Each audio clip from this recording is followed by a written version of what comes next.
Greetings to all of you, and welcome to this masterclass on building trust through transparency, how sustainability standards enable it. It's also interesting because you picked this topic at a period when the interest around the whole of the subject space is at its peak. And so I really look forward to kind of seeing that this lecture is put to good use. So if we have to jump now into the class, I thought I will start with a bit of a conceptual framework, which is adapted from Nobel laureate Amartya Sen's influential work on the idea of justice. Because when we talk about sustainability, it is justice for the environment as well as for the society, isn't it? So at the heart of this model lies the recognition that justice is not an abstract or a pure legal notion. It is something which is lived and experienced. And that's how Professor Amartya Sen puts it. But what I did was I took that and adapted this to make this kind of a framework where I integrate three concepts, which is niyat, which is nothing but intention, nidhi, which are the rules, the institutions, the standards, etc., and nyaya, which is the realized justice. Now, together they present a holistic pathway of understanding how justice is achieved in the society. So this slide emphasizes that justice requires both the right intention as well as the right systems. Just intentions or just the rules is not just enough. It requires both of them. You might have heard the saying that the road to hell is paved with good intentions. So hence, just good intentions is not enough. We require the support of the right institutions, policies, and standards to deliver justice. So it is in that note I will get into the importance of the standard in the sustainability world. As most of you would realize that sustainability is a big topic, right? I mean, today it is one of the most talked about topic because it is one of the biggest challenge mankind is facing. So this would mean that the organizations have to, they need to kind of improve, or they need to kind of chart their strategy, which is inclusive of sustainability. And when we talk about sustainability for an organization, which means that they will have to factor how they add environmental value, how they add societal value, and naturally how they add economic value. So they have to define sustainability, they have to measure sustainability, they have to communicate their performance in a credible manner. And this is where the sustainability standards come in. They play a central role in creating that trust, comparability, and accountability across the industries as well as various geographies. Now, I've put together the ways by which the sustainability standards add value. First, of course, they provide a kind of a common framework, right? So let's go back to the slide. And you will find that they provide a common framework to start with. So the standards create a shared language in the sense that without them, the companies would define, or they will start interpreting things differently, which would be a little difficult, right? So for the stakeholders like investors or customers or regulators, it would be impossible for them to kind of compare performance. So there need to be a common framework for them to do that comparison, and which also it provides that the claim is transparent, verifiable, and comparable. So the provision of the common framework is one of the top roles of a sustainability standard. Now, second, we look at how they ensure consistency. Now, using recognizable or most followed kind of standards, the organizations reduce variability in their data disclosures, because performance can be measured by different organizations in different manner. The metrics they use can be different, but when it is standardized, it helps in measuring and reporting in a consistent manner. So not just once, but over a period of time, over a period of across organizations over a period of time. So that consistency is also achieved when you follow a particular standard. Third, of course, it enables independent verification. Many of the standards do require or encourage third-party verifications or audits, which validates the credibility of the information which is presented by the organization, right? So it is one thing for a company to say they are sustainable, whereas an independent audit confirming those claims adds to the whole credibility by which the organization is stating. So it builds on the stakeholder confidence, as well as it can reduce doubts. So the standards enable independent verification. Fourth one, it reduces greenwashing risk. Naturally, when you have the verification, it improves the credibility. And today, if you really look at the sustainability space, one of the biggest criticism is around greenwashing by the companies. So naturally, the standards tackle this by setting clear criteria and what need to be measured, how it need to be measured. So the organizations cannot get away with vague claims, like, for example, just say eco-friendly, or just saying that we are a responsible company. So you need to back it up. You need to really back it up with data. And so that's how it reduces the greenwashing risk. Naturally, when it reduces the greenwashing risk, you kind of increase the stakeholder confidence, right? So it also adds to increased stakeholder confidence when the companies follow recognized frameworks, because many of these standards are worked, or they are developed by a group of stakeholders. It can be investors, it can be regulators, everybody coming together and developing these standards. So they trust it.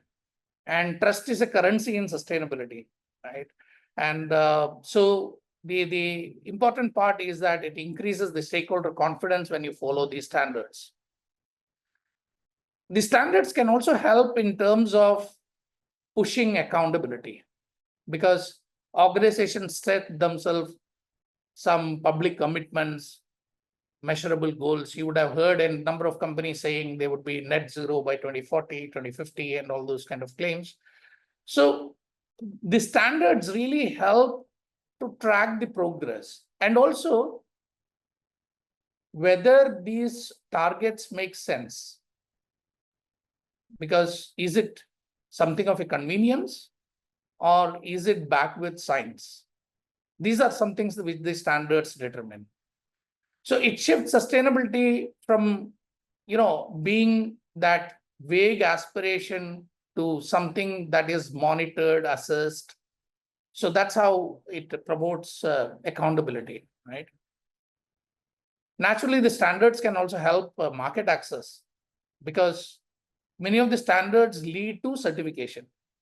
And certification compliance with some of these known sustainability standards, it gives opportunity in global markets. For example, the European markets often require compliance with some strict certifications. So many of your customers would be requiring you to get yourself certified against a particular standard. So naturally, the sustainability standards help you enhance the market access. And then they also support regulatory compliance, because many of these standards are, their requirement are much above the minimum regulatory requirement. So if you're meeting the standard requirement, then it is easy to say that you are meeting the regulatory requirement as well. So it can avoid, following a particular standard can avoid risk and penalties resulting from any kind of non-compliance and all.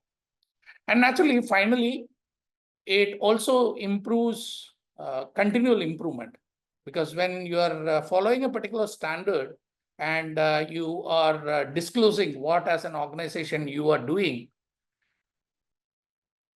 naturally you will have to show an improvement over a period of time. It builds on the organization. So those kind of disclosures which an organization makes against a particular standard, it really pushes the organization to improve as well.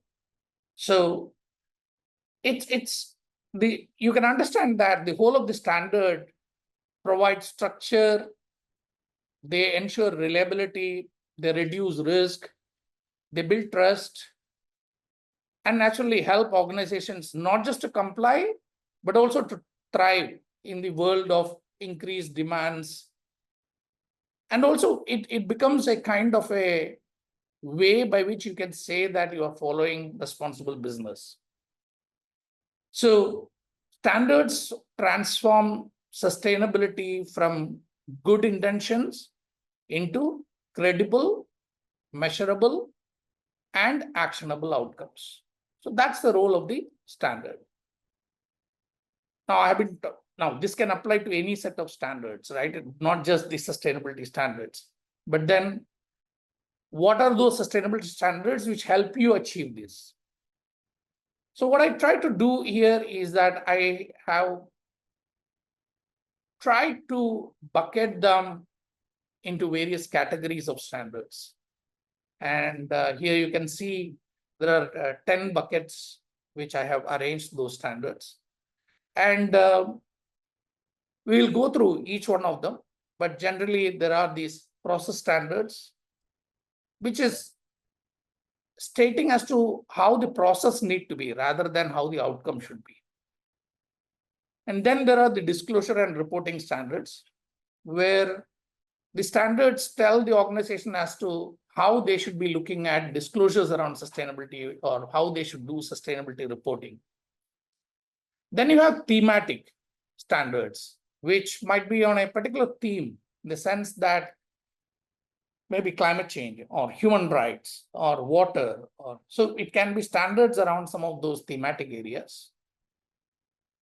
And then there are labeling standards, because if a particular organization is claiming that their product or their service is a sustainable product or a service, what standards they need to follow. Then there are the performance and benchmark standards, which, as the name suggests, as an organization, you would be able to kind of look at or compare yourself with the peer to say that where you stand. And then the product footprint standards, in the sense that how do you look at the complete life cycle of a particular product, right from cradle to grave of that particular product? How do you ensure, how do you go about calculating the footprint? Then there are the impact measurement standards, which talks about what impact are you creating through sustainability.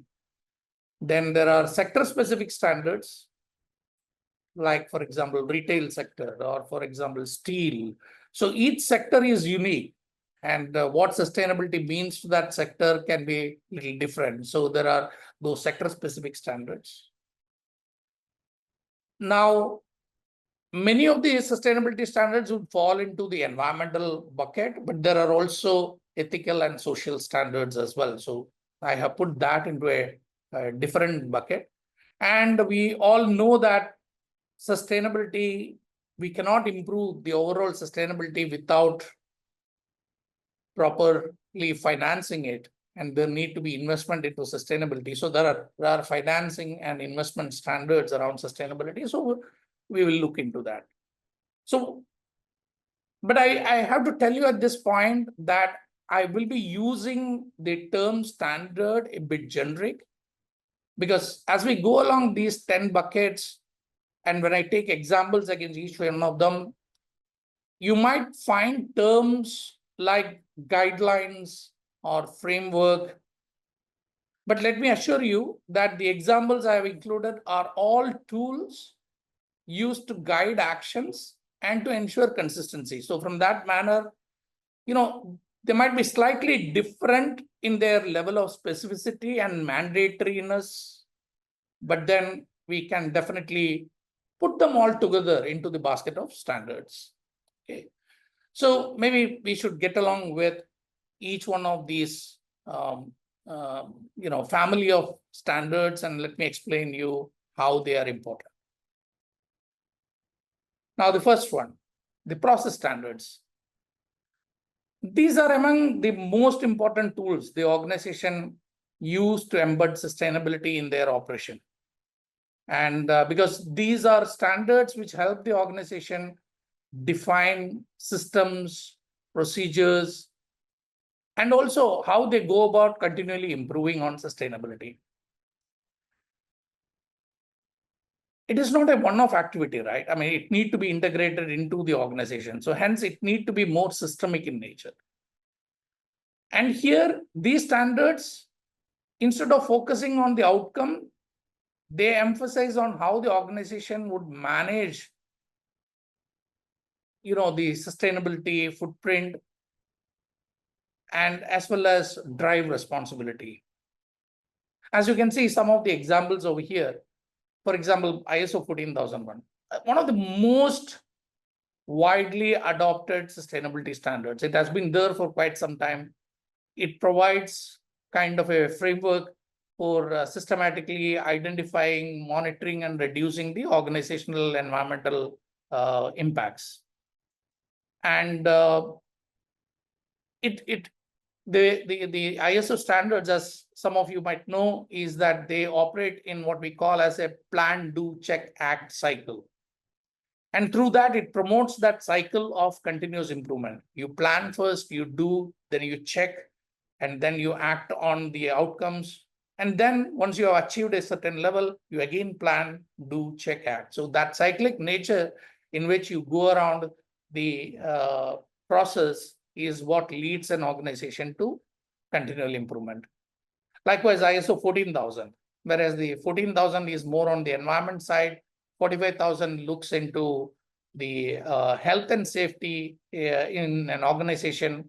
It helps that the organization is providing a safe, healthy working condition for all the employees, right?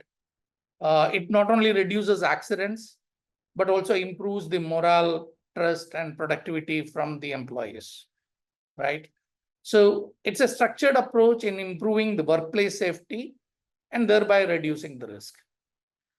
ISO 50001 is an energy management system, because energy is not just a cost for organizations, but also when you reduce the energy consumptions, it also reduces your emissions or the greenhouse gas emissions, right? So 50001 helps organizations to establish those systems to manage and optimize the energy use inside the organization.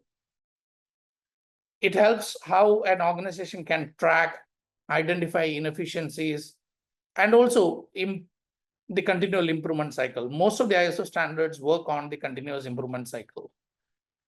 And the last standard, which I've stated over here, is the SA 8000, which is a standard for social accountability. It focuses on human rights and labor practices, ensuring fair treatment of workers across the supply chain. So, for example, the key factors which will be included in SA 8000 are child labor, forced labor, freedom of association, discrimination, working hours, wages. So these are what are specified. Again, a process standard as to how the organization can kind of be serious as well as build an ethical business practice. And so that's what the standard. Now, when I state some examples, this is not the full, right? There are many other things, but I'm just giving some examples against each of these, family of standards, mainly to give you a kind of an understanding around them. And there are many other standards as well, which I'm not covering over here, but it is to get you a flavor that these standards emphasize on systems thinking and continuous improvement. So that's what these standards are looking into. Now comes the disclosure and reporting standards, right? While the process standards help the organization to drive sustainability internally inside the organization, disclosure standards are how the organization would communicate to the outside world as to what they are doing around sustainability. So the important part here is that you should be aware that when you are reporting, there is a stakeholder who is going to see those reports. And so the most of these standards which are developed are more developed from a stakeholders interface, in the sense that what the stakeholder wants from the organization. GRI is one of the most popular and widely used, which is the Global Reporting Initiative. That's what GRI stands for. And it provides one of the most comprehensive guidelines for organizations to report on a broad range of sustainability topics. So it covers environment, it covers human rights, it covers labor practices, it covers community impacts, and it also covers how the organization governs the whole of sustainability. And as I told, one of the key strengths of GRI is the focus on the stakeholder inclusiveness. As an organization, you have to tell how you engage the stakeholders to decide what to report. Right? So you can see how these standards are built in terms of the requirement of disclosure. Now, the second one, which I had kind of given over there, is the SASB, or the Sustainability and Accounting Standards Board, which is an organization in the US. They had set some guidelines, or I would say that they made industry-specific matrices. So they said that if your organization comes under this sector, these are the things which you report. So they were very specific as to what, as an organization in a particular sector, should report. But of course, it's a slightly different approach to GRI, because GRI talks about engaging with the stakeholder to understand what to report, whereas here SASB comes out saying that if you are in this particular sector, these are the matrices which you need to report. They are also investor focused, whereas GRI is a broad-based stakeholder oriented, which includes many stakeholders, whereas SASB was developed with a specific focus with the stakeholder as the investor. But it's now integrated into what I'm going to talk about next, the ISSB. So SASB doesn't stand alone now. SASB has been integrated into the ISSB standard, which is the International Sustainability Standards Board, which comes under the IFRS. So they have two standards, and under which the SASB has been incorporated. And the last one, which I've spoken about here, the integrated reporting, has also been integrated into the ISSB. So going forward, ISSB is going to be one of the prominent standards which organizations would follow up. They have come out with two standards. One is on the broader sustainability, and the second one is specifically on the climate-related disclosures. Those are the S1 and the S2 standards. The next one is the Carbon Disclosure Project, which is also, it's a platform but of course, they have some set standards as to how organizations should report. And it's a voluntary disclosure system for the companies. Companies can choose to report their greenhouse gas emissions on this portal, but they have to meet those standards of CDP. And I have to say that this is one of the most followed portals when it comes to investors and big companies who want to monitor the emissions in their supply chain and all. They follow CDP. And increasingly, companies are under pressure to disclose their emissions through CDP, mainly because of the global supply chain requirements. So, and as I told you, the last one is the integrated reporting, which has already been integrated. But this was one of those standards which brought in the importance of what we call as the 6 capitals into the annual reporting space. So the importance of this particular framework of reporting was that they said an organization which follows an integrated reporting framework to report in their annual report have to report on 6 capitals, not just the financial capital. So yes, financial capital is one of the 6, but they need to report on manufactured capital. They need to report on human capital, social capital, intellectual capital, as well as natural capital. So 6 capitals they need to report as part of the annual report. Many companies in India today follow the integrated reporting framework as well. So with all this framework, now you can look at that. Their aim is to provide transparency from the companies.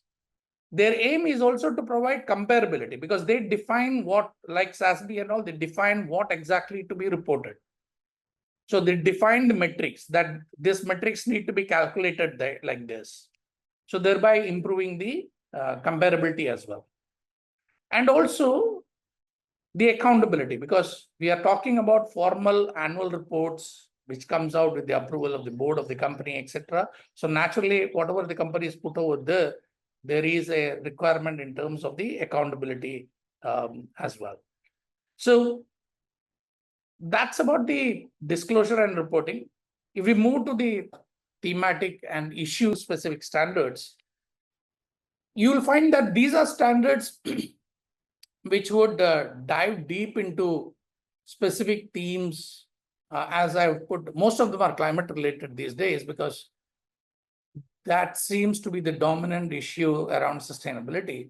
And hence, you will find many of them related to climate and greenhouse gas emissions.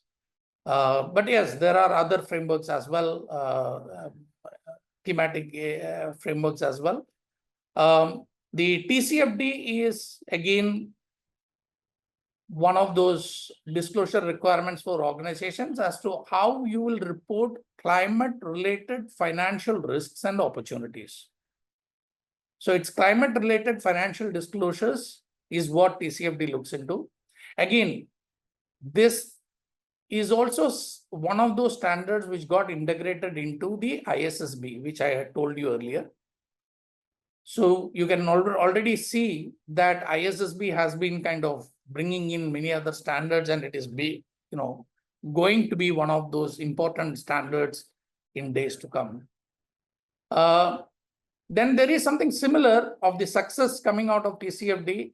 They also looked at the nature-related financial disclosure, and where you look into nature and biodiversity, and it encourages companies to assess and disclose the dependencies of the company towards nature and biodiversity, and how things like deforestation, freshwater, ecosystem degradation can impact their business.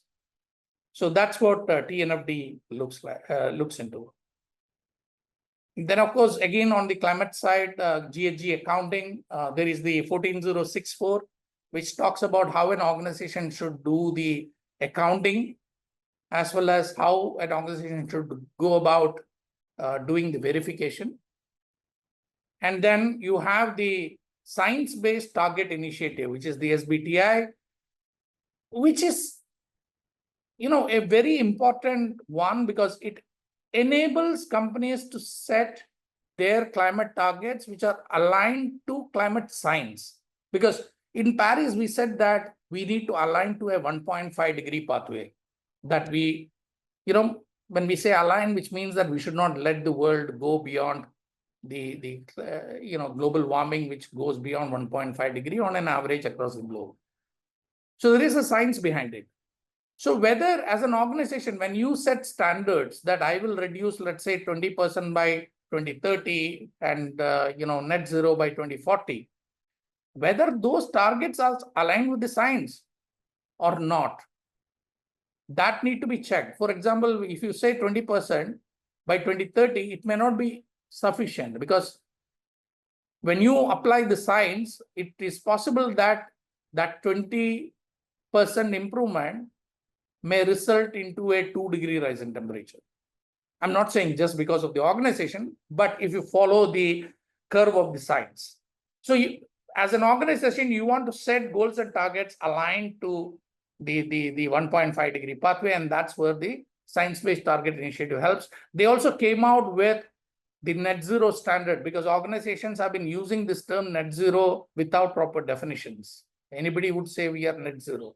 So there needed to be, there was a requirement that we need a standard to define what is net zero, and SBTI came out with the net zero standard in 2022. Hence, I was saying is that it's an important factor in this thematic space. And last but not the least is the WRI, the World Resource Institute and the World Business Council for Sustainable Development, the GHG protocol, or the Greenhouse Gas Protocol. This is like the master guide for organizations to really look at how do you account, how do you calculate GHG emissions. So this is more like a reference standard for most of the organizations. So that's the thematic ones. Now, if we move to standards are aimed at customers or consumers, right? And the first one, of course, is the popular Energy Star, or the energy efficiency, which I'm quite sure you have all seen if you have purchased a refrigerator or a fan or an air conditioner. So any of those devices which consumes energy today has a star rating. And that's something which people definitely have seen. FSC is Forest Stewardship Council. And this certification you might have seen in the copier papers. Usually it is mostly seen in the papers which you buy, in the label of the or in the packaging of the paper. You will find some of the prominent brands have an FSC certification, which means that these are coming, or these papers are produced from wood which is coming out of a responsibly managed forest, or it is not coming from deforestation. That's what it conveys, right? Of course, the standard covers not just environmental requirements, it also covers social requirements as well. In terms of how you protect indigenous rights, and all those things are also factored into the FSC certification if they are dependent upon the forest as well. Fair trade is associated with social sustainability or social aspects of sustainability. You might have seen this in, coffee, tea, chocolate, some of the prominent brands or the retail shops of coffees and all those things. They use fair trade certified coffees, right? What it means is that they are buying coffee from producers who are paying fair wages, and the workers are working in ethical labor conditions. That's what this label kind of showcases. Then, of course, you have rainforest allowance. Again, a bit agricultural oriented kind of standard. Here again, you will find these certifications on bananas, cocoa, again, coffee. Mainly a strong emphasis on environmental protection. it started with deforestation of the rainforest, right? I mean, some of these plantations were removing forest in the rainforest area, and they were doing it. So to kind of curb that is what the Rainforest Alliance came out with the standard. And there are products which get certified against the Rainforest Alliance standard. EcoMark is the environmental product criteria. I really do not know whether any of you know that we in India have an EcoMark. I haven't seen, I mean, I'm a sustainability professional, so I move in these circles, but even I have not seen products which have that label. The label is a earthen pot. So that's a symbol. So if any of the products, it's applicable, like the Bureau of Indian Standards came out with the standard and said that categories like soaps, paints, packaging material, food items, all of them can have this EcoMark certification. And if they get certified, they will have this label of an earthen pot. That's kind of the label which is applied. But I am still waiting to see those kind of labels in the retail shops. But yes, there are those EcoMarks, and we in India have an EcoMark as well. Then we have green buildings. Most of you have heard about green buildings, but what does green building means? So they have to get certified against a particular scheme. And those schemes are, for example, the LEED scheme, or it is called the Leadership in Energy and Environmental Design. That's what LEED means. Or BREEAM, which is Building Research Establishment Environmental Assessment Method. So these green buildings, when they claim that they are green buildings, they need to get certified against these standards, either LEED or BREEAM standards. So these are some examples of, labeling schemes which kind of communicate to the consumer,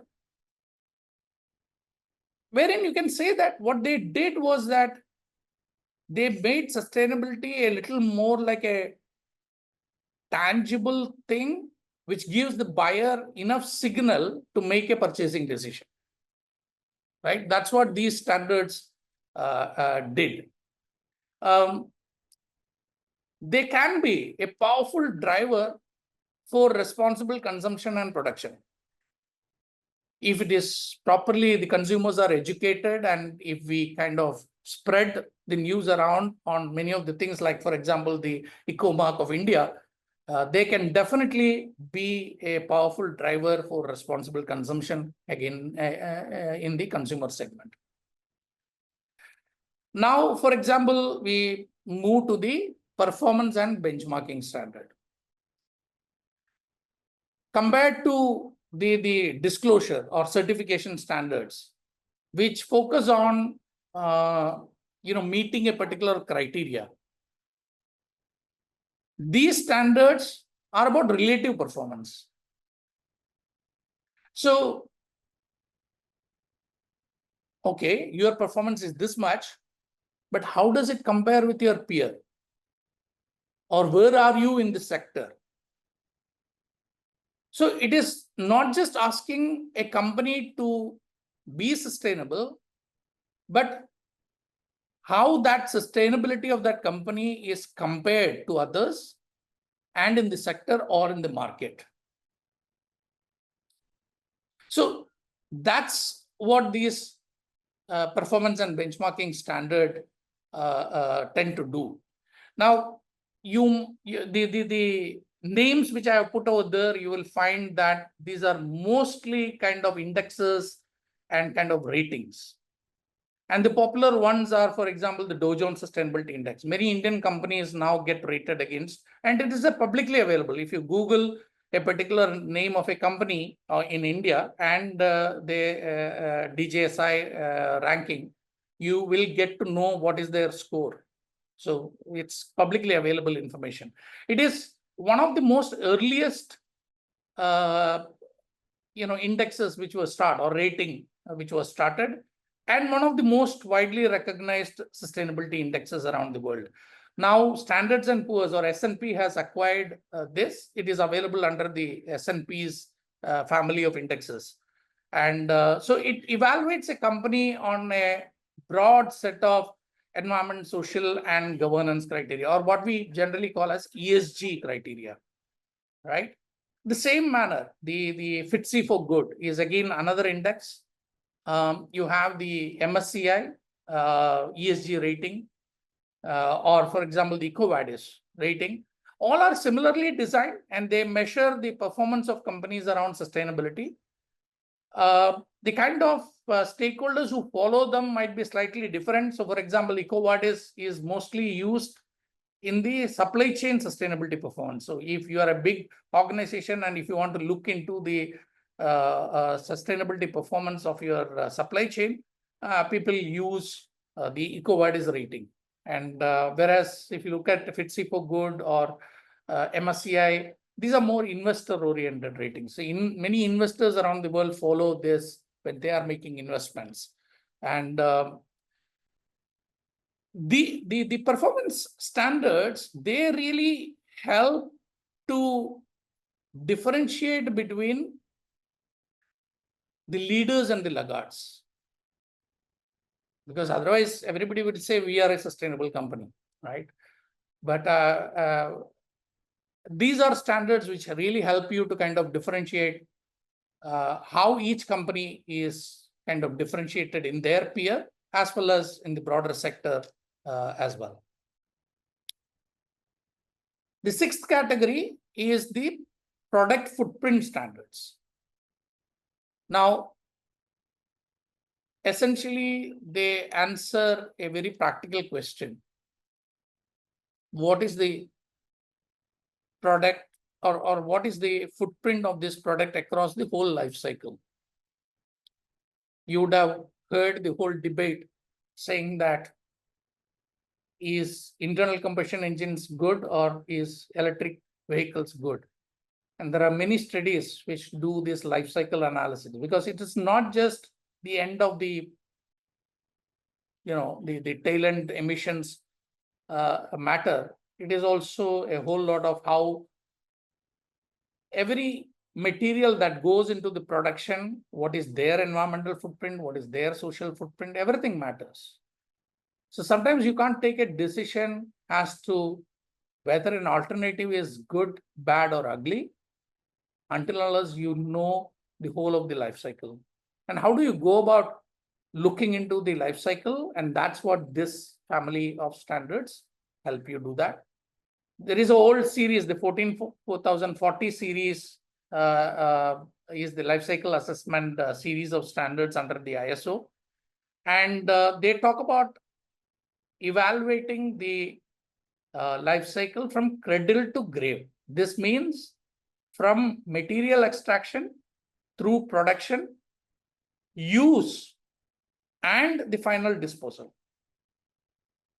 So there is definitely sustainability matters in the use side as well as in the disposal side. It is not just, sustainability is not just about production, right?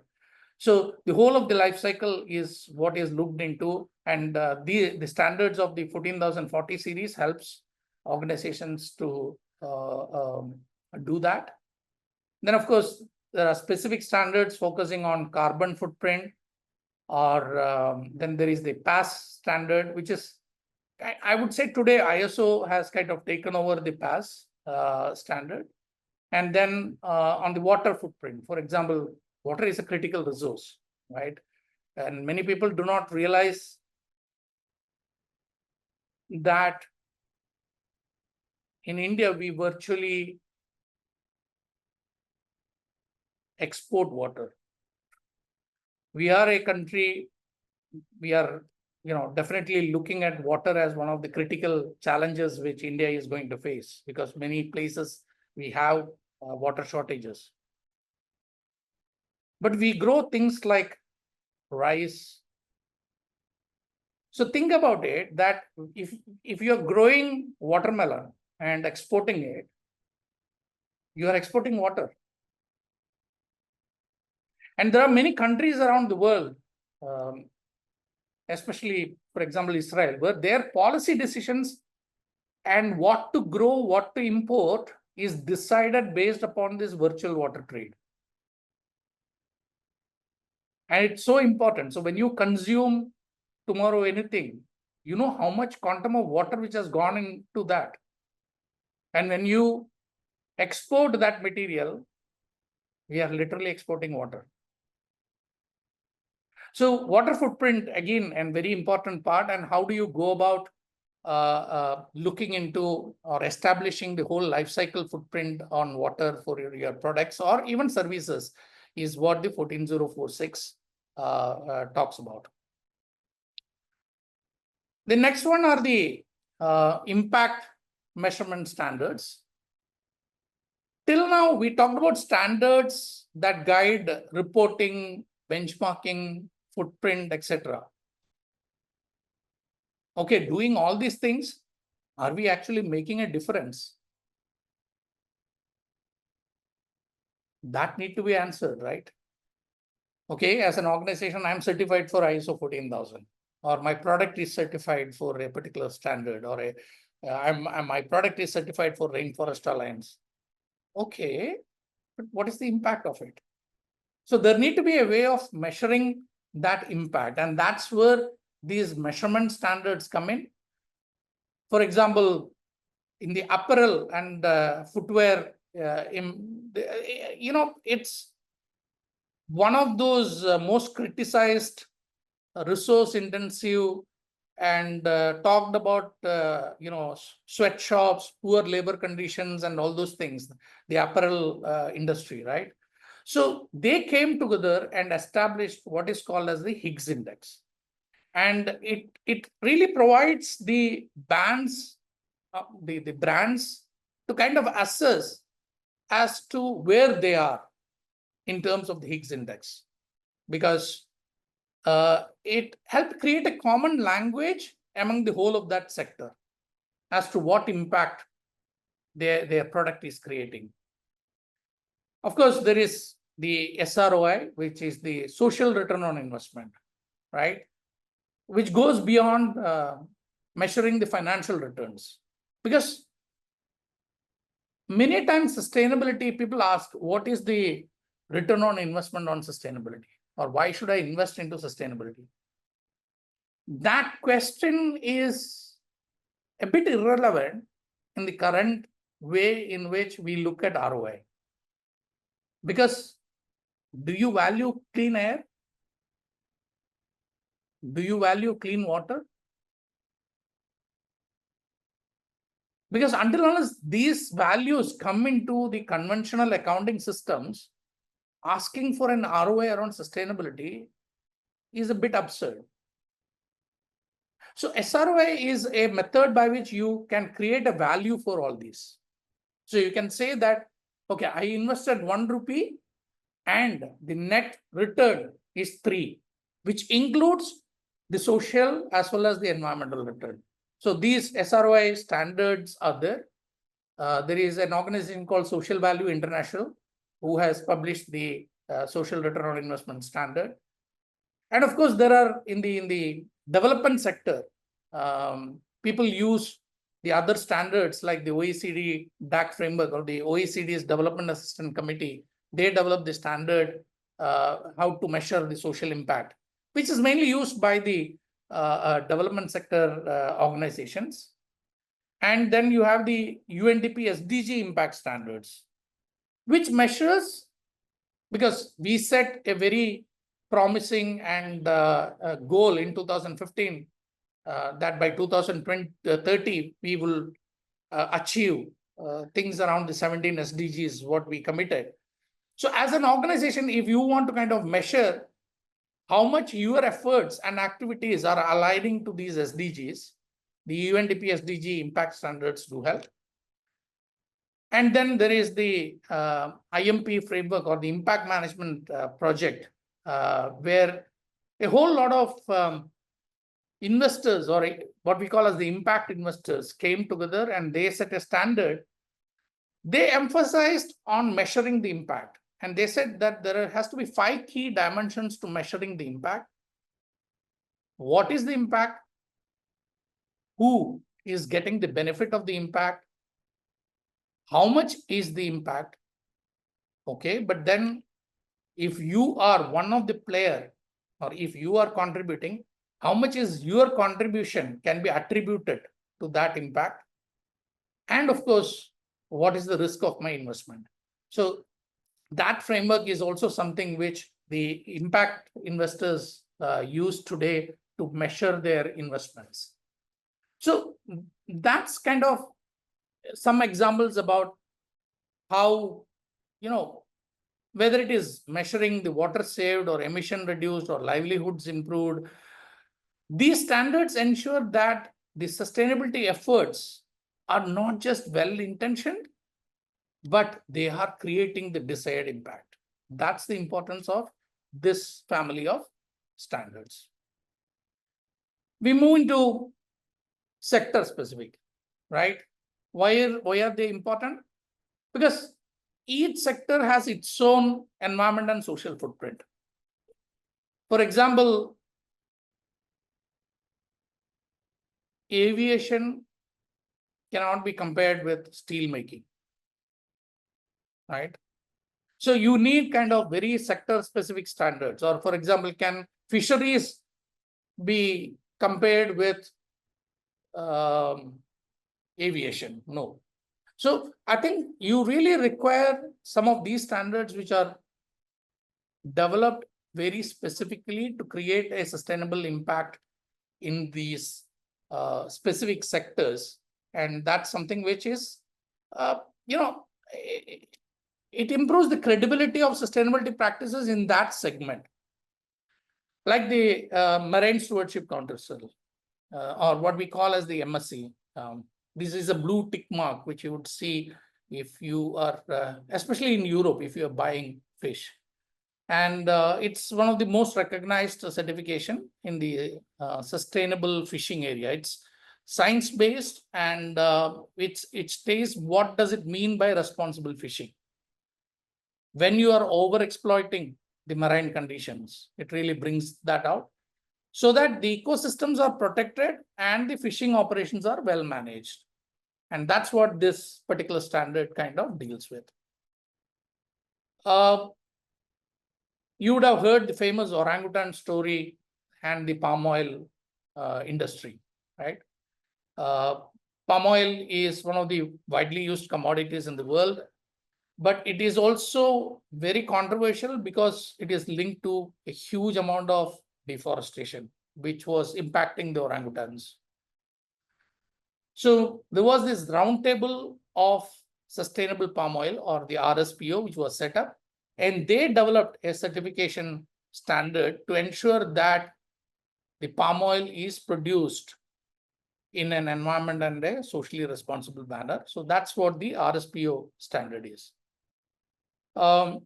Steel industry is, it's a carbon emission intensive industry. A huge amount of emissions is there in the steel industry as well as in cement industry and all.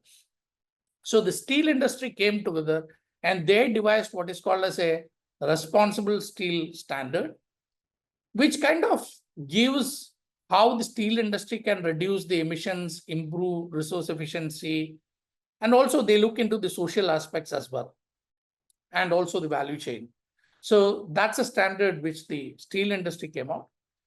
The CORSIA, which stands for Carbon Offsetting and Reduction Scheme for International Aviation. That's what the CORSIA means. It's a standard where the civil aviation organizations, because that's again a very hard to abate sector. The emissions are there, and it's, flying at 30,000 feet, you need to be risk averse. So if you are substituting fuels and all those things, you need to be careful. So CORSIA designed to help and manage to how the civil aviation organizations can reduce their carbon footprint. So that's what.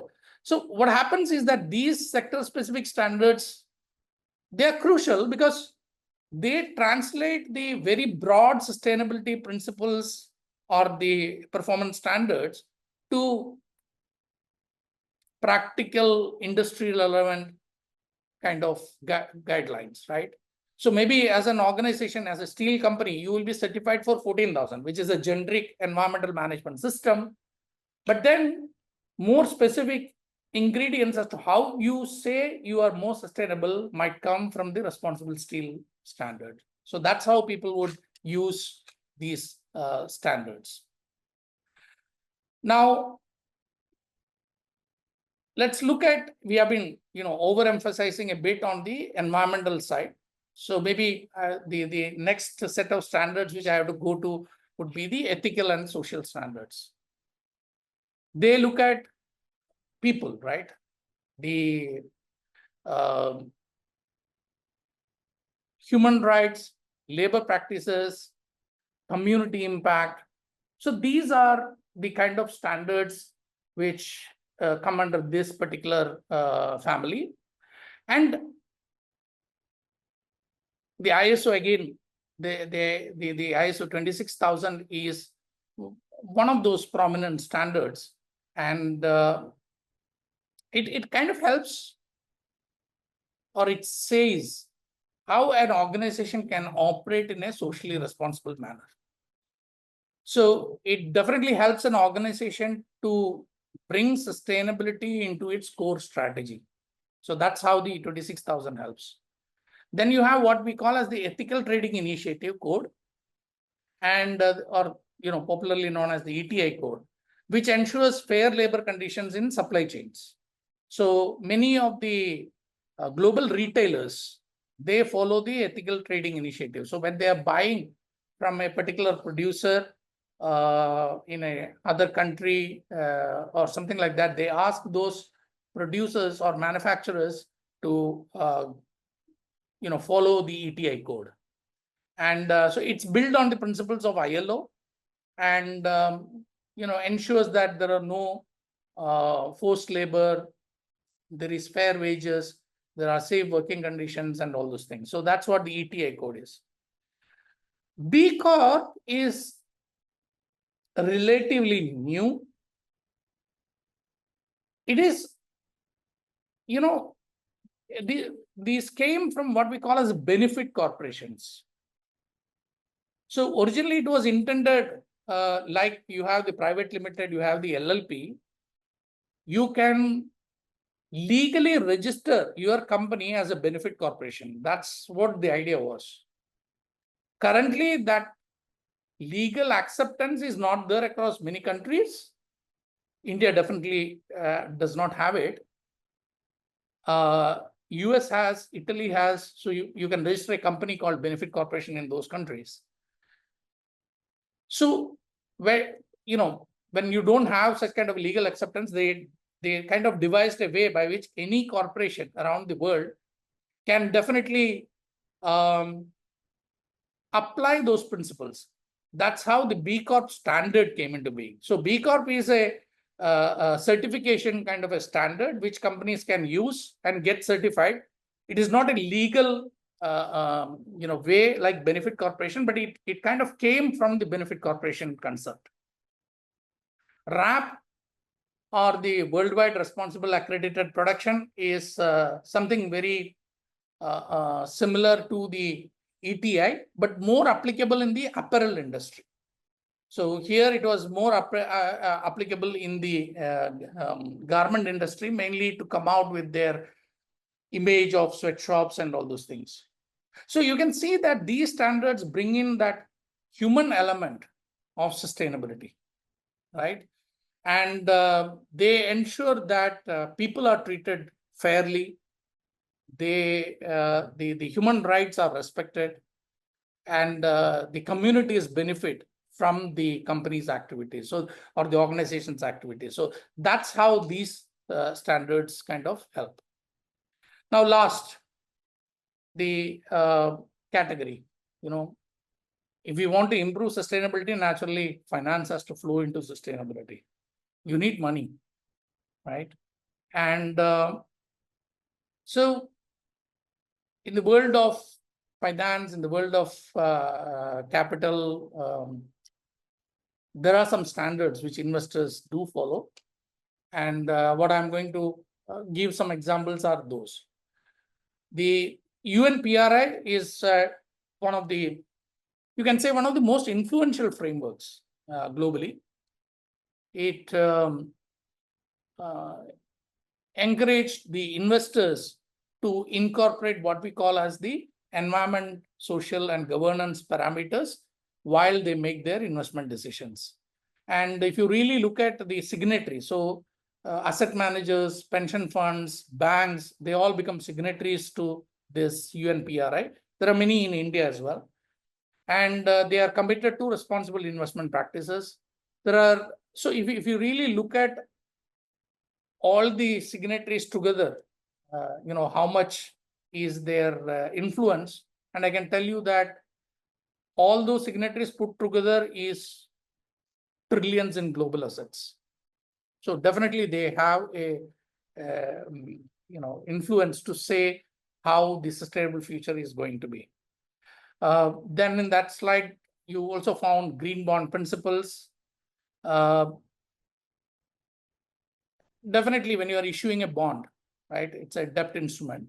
And the use of proceeds or whatever money you gather by floating that bond, that is invested only into projects which have environmental benefits. That's what green bonds is.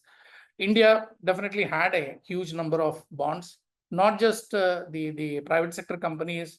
We have even seen sovereign green bonds coming out, as well as Indian Railways also came out with a green bond. So a whole lot of green bonds have come out in India. They followed the green bond principles. There is also an equator principles. Equator principles are more adopted by banks and financial institutions for project financing. So if you are funding a particular project, like a road project or a dam or something like that, infrastructure project, how do you ensure that the environmental impact and social impacts are minimized? So that's where the equator principles comes, because you need a standardized way of looking at it. Otherwise, the project proponent will go to one bank who will say, these are my requirements. If he or she finds that as tough, they can go to another bank, right? So to avoid that, the banks came out and said everybody will follow the equator principles. So that's how the standardization happens, right? So equator principles are project-based, are applicable to project-based investments. Then you had the climate bonds, which is similar to green bonds, but here green bonds can be anything related to environment, whereas climate bonds are more related to climate-related impact. So that's how the climate bond happens. And we have in India, bonds which have been certified as climate bonds also. So these standards, they are about aligning the capital flow and sustainability goals, right? You need money, as I told you. If we want to achieve the sustainable developmental goals, we really need finance to go into each of those sustainable developmental goals. So from that aspect, how the whole of the financial sector is following that is what these standards help with. Now, we are also seeing a shift now. Whatever I talked to you about, or all those examples which I gave you, were all voluntary standards, right? It's for an organization to adopt. Most of the ISO standards are voluntary, whether you want to get certified and all. Of course, there will be drivers or there will be push from your customer or somebody else, but they're still voluntary. But what we are seeing is from 2018 onwards, we have seen a big shift that many of these reporting requirements are moving from voluntary to regulatory. There is a proliferation of sustainability regulations around the world. The EU Green Deal was one of the most talked about. And under the Green Deal, there are a huge family of standards. And there are a whole number of them, right? And now Indian steel industry is, for example, appealing against what we call as the CBAM, or the cross-border adjustment mechanism, which is one of those regulatory requirements which the EU is putting, saying that if you are exporting anything to the EU, It will compare the environmental footprint of that product with what is produced in the EU, and the difference would be taxed. And simple terms, that's what CBAM is. And, India is appealing and all those things happening. So you will see that there is a proliferation of sustainability regulations around the world. Unlike the voluntary era, now with regulations coming in, the liabilities are increasing because these are regulatory in nature. So any wrong disclosure which is made, there can be higher liabilities. And you'd also find that many of these disclosure requirements are digital formats. Like, for example, in India, the business responsibility and sustainability reporting, which the SEBI requires for the top 1,000 companies to report, they have created a digital format on XBRL. And they also require that whatever you put out, at least the core indicators, they need to be assured, right? They independently, somebody has to vet that and say the numbers are right. What these digital formats do is that they do not allow you. So, for example, in a particular cell, if you are supposed to enter a percentage, you have to enter a percentage. You cannot give any explanation. And this really helps improve the quality of data, because what happens is that earlier companies can put a particular number, put a star, and say that what we have reported covers only the parent organization and not the subsidiaries, right? Or, for example, some other company in the same sector will include everybody. Now, do you compare these two data? No, it is not comparable. So now that those stars, those qualifications of data, all those things are gone. If there is a particular, in the digital format, if there is a particular cell where you have to enter a particular data, that data has to be entered as to what is asked in the regulation. So from that side, instances of greenwashing, data quality, these kind of things, they are improved from a digital. Of course, there are pros and cons of that, but the important part is that the data reliability and the chances of greenwashing is reduced. And data quality is improved and chances of greenwashing is reduced. There are a huge selection of regulatory standards. I won't go into the detail of each one of them, but most of them are reporting regulations, like the EU CSRD, Corporate Sustainability Reporting Directive. UK is coming out with the rules. US, they were thinking of coming, but naturally with the current political change, they have paused it. Maybe we do not know when it will come back. The India, for example, the BRSR, which I talked about, and then we have the Section 135 as part of the Companies Act to report on CSR on the social side. China has mandatory disclosures, Japan has, Australia has. So a number of regions, even Brazil has. So a number of countries around the world have regulations, and these regulations are supported with standards. Regulation says what you need to report. The standards specify as to what does it mean. So, for example, if you have to report on employee turnover, how do you calculate that?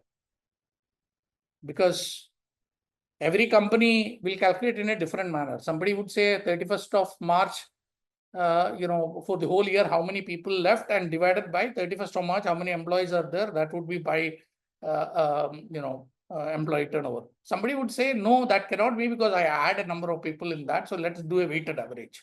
Or somebody would even say that, if a person leaves before 6 months, I don't count them as turnover. So you remove all those things, and through standards, you specify that this is the formula. You apply this formula, you calculate it using this, and then you report. So that's how the standards do help in implementing these regulations. When I look into the whole of the sustainability standards evolution, initially, when we look into the past, it was mostly voluntary, multiple initiatives. There has been cases of varying definitions as well. But At present, what you are seeing is, the regulations are coming in, which means that varying definitions is going. But of course, there is still a bit of that, because how Europe has defined and how India has defined under BRSR is something which can still have some differentiation. And post 2018, we have seen a much more demand from the investors' side for the ESG data, the environment, social, and governance data. And hence, you would find the benchmarking standards or the benchmarking indexes and the ratings and all those things getting prominent during that particular era. Near future, what I'm seeing is the alignment of the global disclosure standards that need to align. And what I see is, for example, ISSB, I talked about, they are bringing together many things, and even regulatory standards around the world are trying to align to ISSB. Even Indian regulatory bodies have shown an expression of interest to adopt to ISSB. So that way, what happens is that there can be some global kind of alliance of the standards which would come and which would help in stricter kind of compliances. And in the future, what I would see is these standards are really integrated into the organization strategy. They don't look at it as a compliance. And the idea of all these standards is to drive innovation. We should be able to see impact of these standards as we go by. And that's what the future should hold for us.